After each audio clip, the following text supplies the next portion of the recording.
or the chairperson are the ones who are authorized to decide on whether to invite people or not. Kong Marcoleta, you know the process. For every hearing, we have a set of resource persons to be invited. I know that, Mr. Chair. Yun ang What I'm inaano saying natin. is, Now, what I'm saying is they there are- was they a were commitment. Not, it is already very clear that they were not invited today. But let's not make this an issue. This will delay the hearing. I am Comsec, not can you making please, this an issue, Mr. Chair. I please- am simply asking. Etong si Marcoleta ay talagang demonyo din na katulad po ni Kibuloy. At pati po ako'y pinagmumuran niya, tinawag po niya akong demonyo, lahat.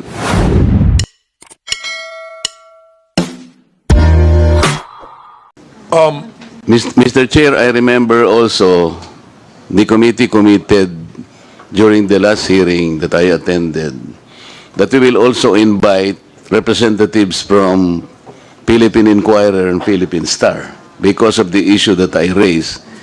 I raised then the issue that we are not only concerned with the fake news and the false narratives and false information being peddled in our society, but we are concerned as well with the truth that are being suppressed.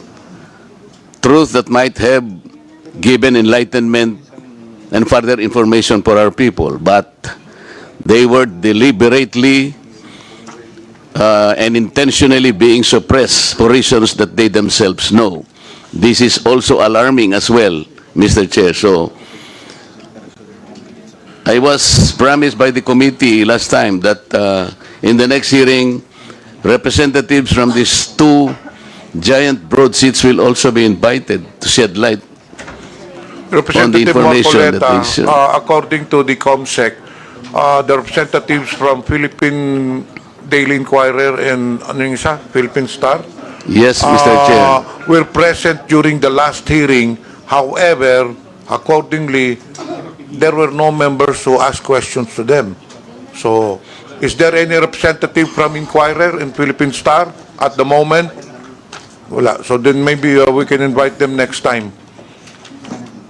We did not include them anymore today because they were already present during the last hearing.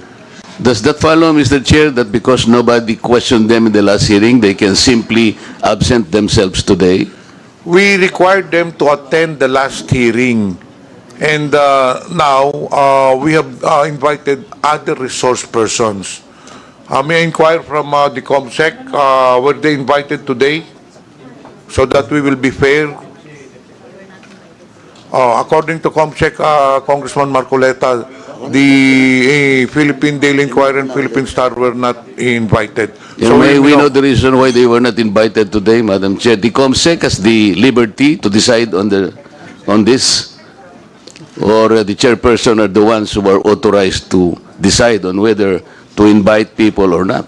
Kong Marcoleta, you know the process. For every hearing, we have a set of resource persons to be invited. I know that, Mr. Chair. Yun ang What I'm inaano saying natin. is, what Now, I'm saying is there was a commitment. It is already very clear that they were not invited today because, to be fair with them, they were present during the last hearing and nobody asked questions.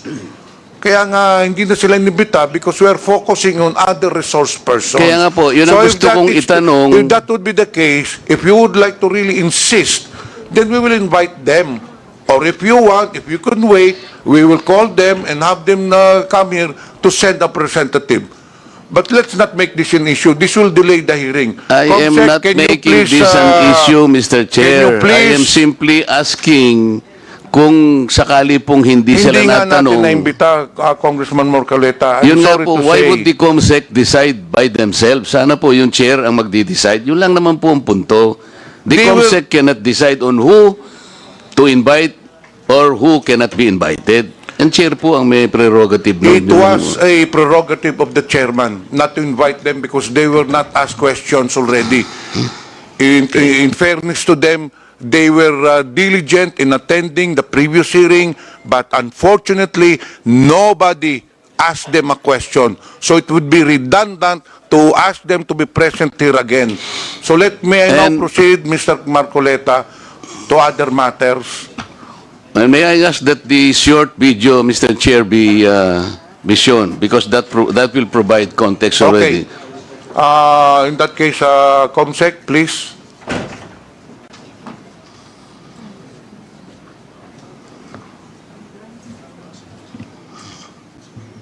Ng iglesia ni Manalo. Iglesia ni Manalo na Diablo na nagsasabing iglesia daw ni Kristo. Itong si Marcoleta ay talagang demonyo din na katulad po ni Kibuloy. Paano ko nasabi? Mamaya po papaliwanag ko sa inyo kung gaano po kademonyo yung putang inang Marcoletang ito. Itong malaking matang itong diputang ito na masasabi mo talagang Diablo rin katulad ni Kibulok.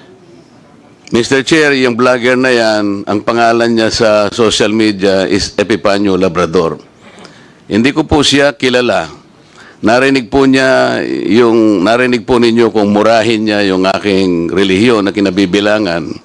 At pati po ako pinagmumura niya, tinawag po niya akong demonyo, lahat.